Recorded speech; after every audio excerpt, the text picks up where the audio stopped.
이름은 요한이었다. 그 사람은 그 빛을 증언하러 왔으니 자기를 통하여 모든 사람을 믿게 하려는 것이었다. 그 사람은 빛이 아니었다. 그는 그 빛을 증언하러 왔을 따름이다. 19절로 28절까지 말씀입니다. 유대 사람들이 예루살렘에서 제사장들과 레위지파 사람들을 요한에게 보내어서 당신은 누구요? 하고 물어보게 하였다. 그때의 요한의 증언은 이러하였다. 그는 거절하지 않고 고백하였다. 나는 그리스도가 아니오 하고 그는 고백하였다. 그들이 다시 요한에게 물었다. 그러면 당신은 누구란 말이요? 엘리야요? 요한은 아니요 하고 대답하였다. 당신은 그 예언자요? 하고 그들이 물으니 요한은 아니요 하고 대답하였다. 그래서 그들이 말하였다. 그러면 당신은 누구란 말이요? 우리를 보낸 사람들에게 대답할 말을 좀 주시오. 당신은 자신을 무엇이라고 말하시오? 요한이 대답하였다. 예언자 이사야가 말한 대로 나는 광야에서 외치는 이의 소리요. 너희는 주님의 길을 곧게 하여라 하고 말이요. 그들은 바리새파 사람들이 보낸 사람들이었다. 그들이 또 요한에게 물었다. 당신이 그리스도도 아니고 엘리야도 아니고 그 예언자도 아니면 어찌하여 세례를 주시오? 요한이 대답하였다. 나는 물론 세례를 주오. 그런데 여러분 가운데 여러분이 알지 못하는 이가 한 분 서 계시오. 그는 내 뒤에 오시는 분이지만 나는 그분의 신발끈을 풀 만한 자격도 없소. 이것은 요한이 세례를 주던 요단강 건너편 베다니에서 일어난 일이다. 아멘. 민요근 목사님 나오셔서 설교자라는 제목으로 설교해 주시겠습니다.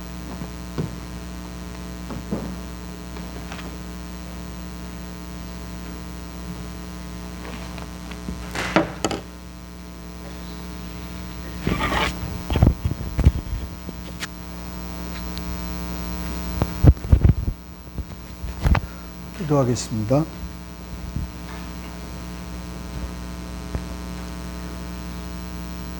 하나님, 매 순간 하나님이 저희와 함께 계심을 믿고 깊이 신뢰합니다.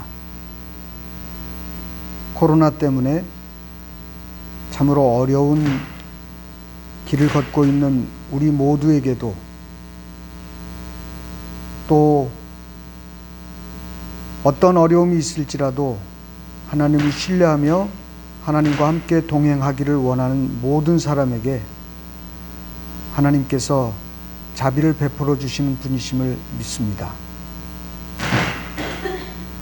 대림절기를 걸어가는 저희들 참으로 순전한 마음으로 주님을 기다리게 해주시고 기다리는 주님을 꼭 만날 수 있도록 주님께서 함께해 주십시오. 예수님의 이름으로 기도합니다.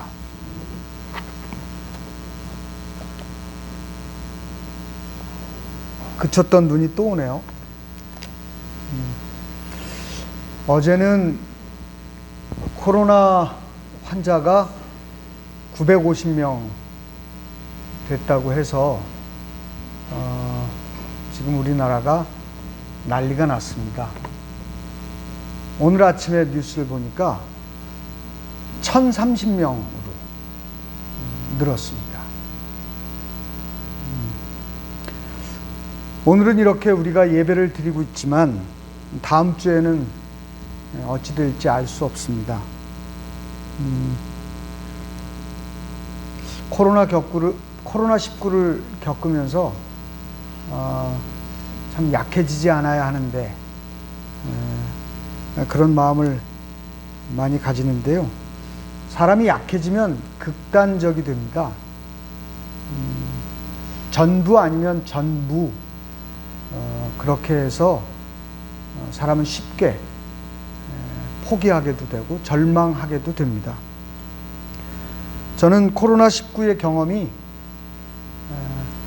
우리들을 코로나19 이전보다는 조금 더 지혜롭게 되게 해주기를 항상 기도하고 있습니다.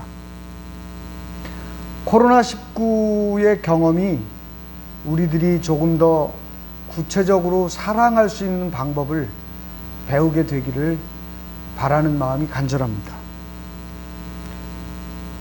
코로나19를 통해서 오히려 이 대림절기에 어떻게 더 성숙한 신앙이 될 것인가를 좀 고민해 봤으면 좋겠습니다. 그래서 오늘 본문의 말씀을 근거로 해서 요한의 기다림이라고 하는 제목으로 함께 말씀을 나누도록 하겠습니다. 지난주였어요. CTS라고 하는 기독교 방송이 있습니다. 텔레비전을 송출하는 방송인데요. 그 방송에서 페이스북에 글을 하나 올렸습니다.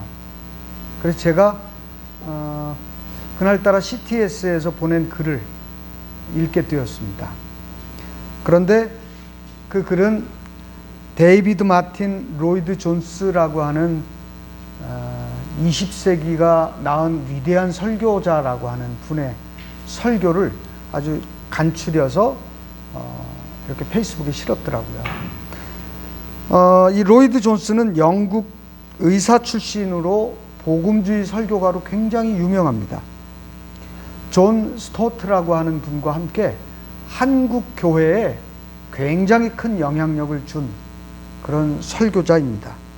1899년에 태어나서 1981년에 세상을 떠났으니까 한국 교회에도 아주 비교적 가까운 시기에 큰 영향을 주었다고 우리가 알 수 있습니다.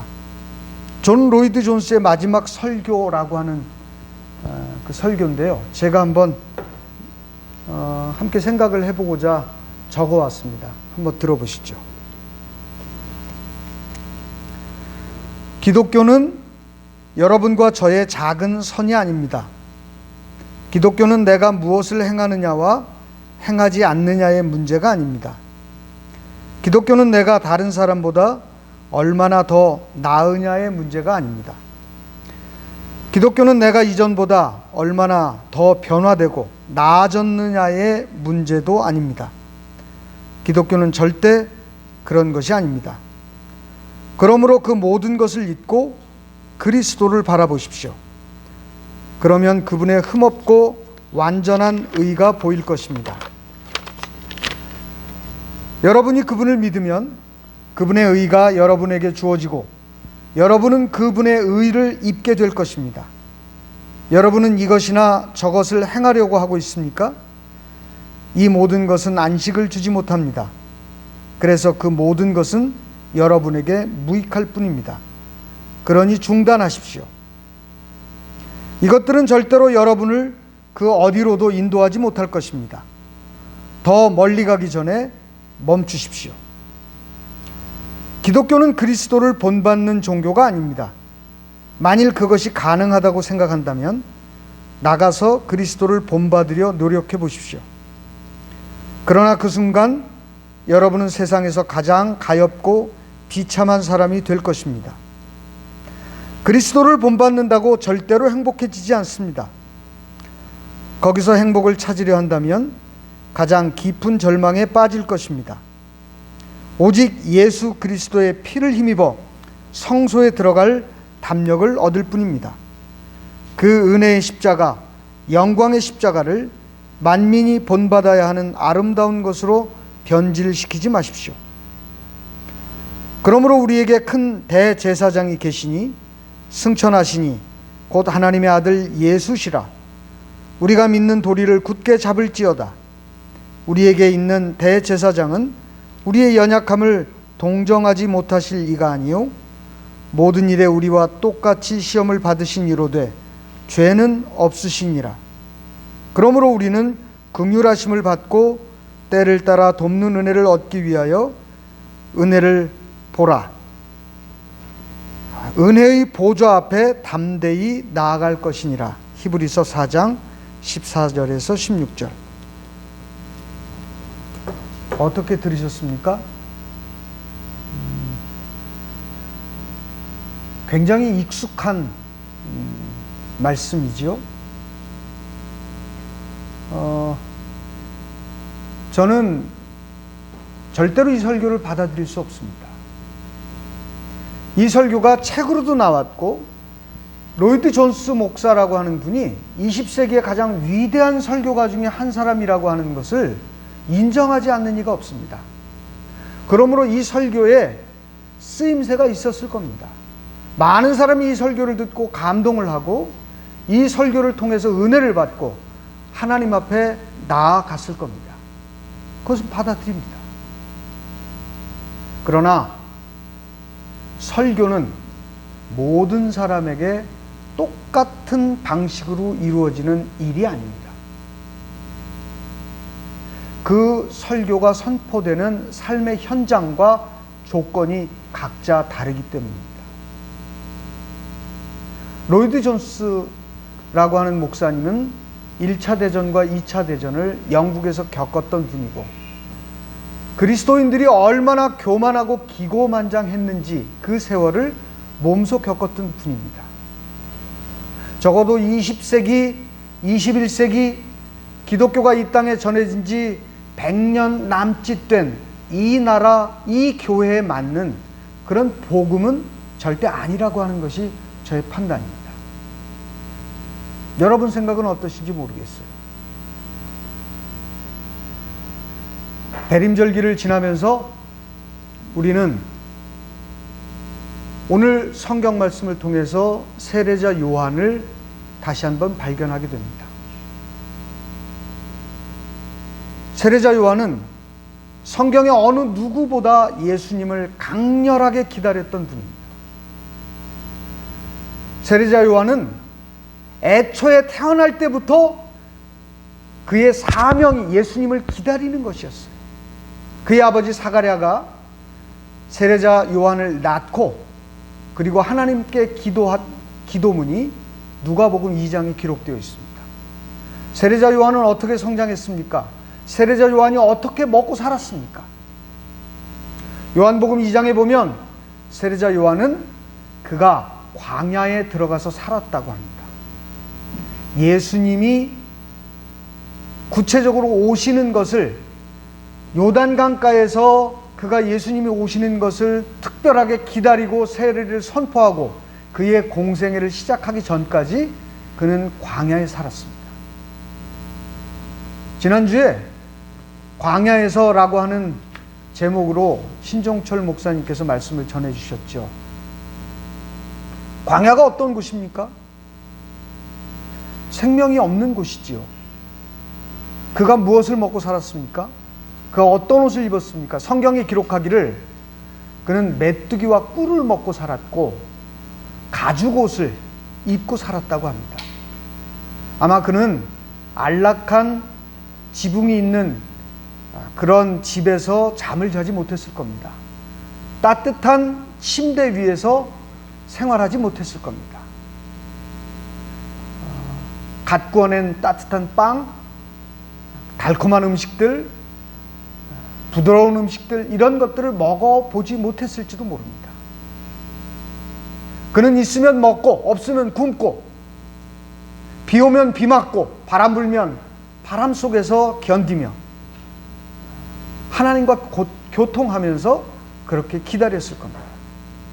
그리고 그가 마지막으로 그의 공생애를 시작하면서 요단강에서 오늘 외치는 소리를 보십시오. 회개하라. 그는 높은 산을 낮게 만들고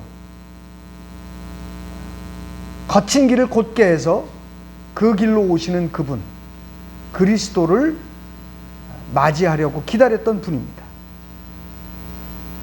그는 오늘 제사장들이 보낸 사람들에게 당신이 누구요? 라고 물으니 그는 자신에 대해서 나는 소리다.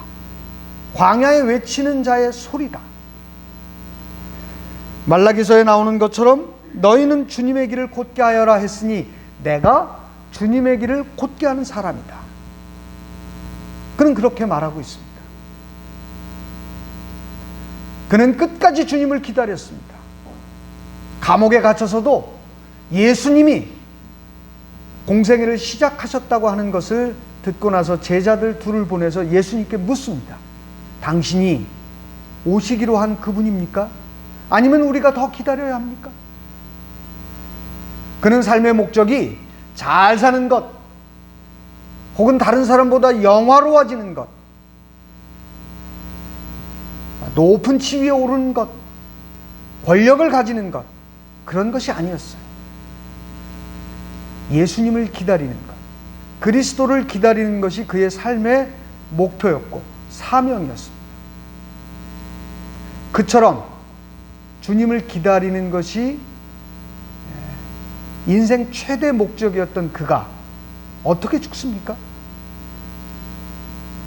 헤롯 왕이 자기 동생의 아내 헤로디아를 얻어서 하나님 앞에 큰 죄를 지었을 때 아무도 그 죄를 지적하지 않았습니다. 그때 나단 선지자처럼 용감하게 헤롯, 당신은 잘못하고 있어. 하나님과 백성 앞에 죄를 짓고 있어. 그렇게 하나님의 음성을, 심판의 음성을, 예언의 음성을 전하다가 옥에 갇히지 않았습니까? 그리고 나서 그는 비참하게 목이 잘려 죽게 됩니다. 오늘 로이드 존스 목사님은 우리에게 얘기합니다. 기독교는 그리스도를 본받는 종교가 아니라고 합니다. 그리스도를 본받는다고 생각해서, 그게 가능하다고 생각해서 나가서 노력해보면 가장 가엾고 비참한 존재가 될 뿐이라고 그렇게 말합니다. 가장 가엾고 비참한 사람이 여기 있습니다. 세례자 요한입니다. 그리스도를 믿어서 가엾고 비참한 존재가 되지 않으려 믿는다면 그것은 적어도 성경이 증언하는, 예수님이 모범을 보여주신, 그리고 위대한 믿음의 조상들이 우리에게 가르쳐 주신 그 길과는 상관없는 길이 될 것입니다. 그 길이 비록 천국으로 가는 길이라도, 그 길이 비록 우리를 구원에 이르게 하는 길이라도 우리는 주님과 상관없는 사람이 될 수밖에 없을 것입니다. 우리는 어떠한 측면에서 우리를 보자면 가장 가엾고 불쌍한 존재가 되기 위해서 주님을 기다리는 사람들입니다. 행복을 찾으려 한다면 가장 깊은 절망에 빠질 것입니다. 거기서 행복을 찾으려 한다면. 로이드 존스 목사님은 그렇게 얘기합니다. 오직 예수 그리스도의 피를 힘입어 성소에 들어갈 담력을 얻을 뿐입니다. 성경 말씀이죠. 아멘입니다. 피를 힘입는다고 하는 것은 무엇입니까? 그리스도의 피가 나와 어떠한 상관이 있기에 관련을 맺는다고 하는 것은 어떤 의미인지 우리가 다시 한번 생각을 해보아야 합니다. 물론 우리는 우리의 실천으로 예수님을 만날 수 있다고 주장하지는 않습니다. 우리는 내가 예수님과 똑같이 예수님처럼 그렇게 될 수 있다고 생각하지 않습니다. 여기에 묘한 신앙의 변증법이 담겨 있습니다. 누구든지 겪지 않으면, 실제로 해보지 않으면 그가 알 수 있는 것은 아무것도 없습니다. 외워서? 들어서? 눈으로 보아서? 아니요. 직접 해볼 때 우리는 감각을 통해서, 그 감각을 통해서 진정성 있는 실체에 접근하게 되고 그 감각이 지각에 이르러서 나의 것이 되는 겁니다. 예수님을 따라 살려고 노력해보지 않고 어떻게 실패를 할 수 있겠습니까? 어떻게 실패하지 않고 좌절하지 않고 절망하지 않고 예수님께 이르는 길을 걸어갈 수 있겠습니까? 오늘 대림절 세 번째 주를 맞아서 수많은 교회, 수많은 교우들이 모여서 찬양하고 하나님의 말씀에 귀를 기울이고 기도하고 교제를 나누고 오늘 예배를 할 겁니다. 그런데 어디서부터 잘못되었는지 우리가 깨닫지 못한다면, 어디서부터 우리가 엇나가게 되었는지 알지 못한다면 우리는 고칠 수 있는 기회를 놓치게 될 것입니다. 여기서부터입니다. 애초에 잘못 배웠습니다. 그리스도를 본받으려는 노력조차를 거세당하게 되었습니다. 그것이 복음이라고 믿었던 겁니다. 그래서 우리는 실패하지 못했습니다. 우리는 절망하지 못했습니다. 절망해야 합니다. 나는 해도 안 되는구나. 좌절해야 합니다. 이렇게밖에 안 되는 게 나라는 존재구나. 우뚝 서지 않고 어떻게 넘어지겠습니까? 아이들이 걸음걸이를 배우는 장면을 기억해 보십시오. 뒤뚱뒤뚱 걷다가 넘어져서 무릎팍이 깨지기도 하고 엎어져서 손바닥이 나가기도 합니다. 그래도 그는 일어나서 걷습니다. 그럴 때 한 걸음 두 걸음 걷게 되고, 그리고 나서는 익숙하게 걸음걸이를 배우게 됩니다. 그런데 일어나면 넘어지니 일어나지 말아라. 너는 아직 네 다리를 통해서 걸을 수 없다. 그래서 부모가 계속 앉혀만 놓는다고 생각해 보세요. 걸을 수 있겠습니까? 우리의 믿음은 좌절과 절망의 동무요, 패배와 슬픔과 2인 3각 경기하듯 함께 걸어가는 경기입니다. 해보아야 합니다. 노력해 보아야 합니다. 시도해 보아야 합니다. 뻔히 질 줄 알면서도 그렇게 해보아야 합니다. 그럴 때 우리는 배밀이 하고 거기서 조금 진보해서 기다가, 그리고 나서 걷게도 될 겁니다. 뛰게도 될 겁니다.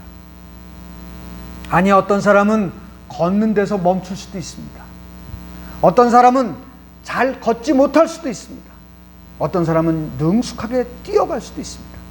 각자 도달하는 정도는 다를 수 있을 겁니다. 그러나 거기까지 가는 것도 시도하지 않으면 갈 수 없는 길입니다. 세례자 요한은 끊임없이 시도했습니다.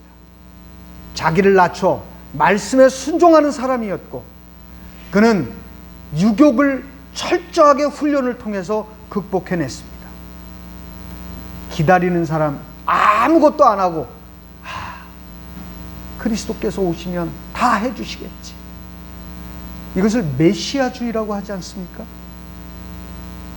만약에 그렇게 세례자 요한이 자신을 그런 방식으로 살았더라면 헤롯의, 바람난 헤롯의 잘못을 지적했을 리 만무이지 않습니까? 그는 자신에게 주어진 길을 최선을 다해서 살면서 그러한 방식으로 그리스도를 기다렸습니다. 그는 자신이 해야 할 일을 방기하지 않고 요단강에 담대히 나아가서 사람들에게 회개를 선포하며 회개의 세례를 주면서 그리스도를 기다렸습니다. 우리는 어떻게 그리스도를 기다려야 할까요? 데살로니가 전서에 보니까 오늘 읽은 말씀이죠. 제가 다시 한번 봉독하도록 하겠습니다. 데살로니가 전서 5장 23절입니다. 평화의 하나님께서 친히 여러분을 완전히 거룩하게 해주시고 우리 주 예수 그리스도께서 오실 때 여러분의 영과 혼과 몸을 흠없이 완전하게 지켜주시기를 빕니다. 바울은 오셨던 주님을 만났습니다. 다메섹으로 가는 도상에서 그는 특별한 방식으로 예수님을 만났습니다.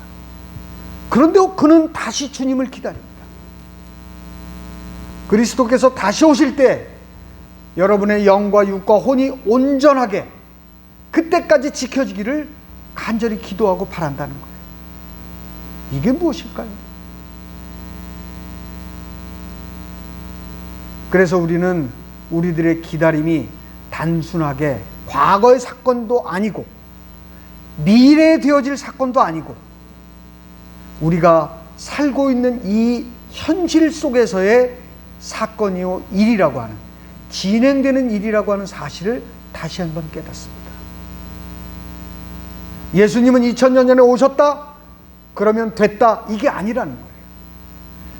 지금도 우리에게 오시고 앞으로도 오시는 분, 계속해서 오시는 분, 그를 기다리는 사람에게만 증거되는 그분,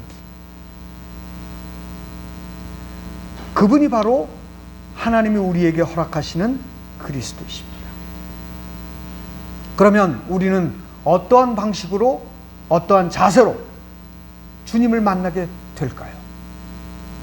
아무것도 안 하고 마치 감나무 앞에서 밑에서 감을 먹기 위해서 입을 벌리고 누워있는 사람처럼 주님을 기다리고 있어야 할까요? 아니요. 저는 세례자 요한이야말로 주님을 기다리는 모범적인 자세를, 가장 귀한 교훈을 우리에게 보여주시는 분이라고 믿습니다. 우리의 할 일을 하면 됩니다. 나의 할 일을 하면 됩니다. 그것이 주님을 기다리는 대림절의 가장 훌륭한 그리스도인의 자세일 것입니다. 기도하겠습니다.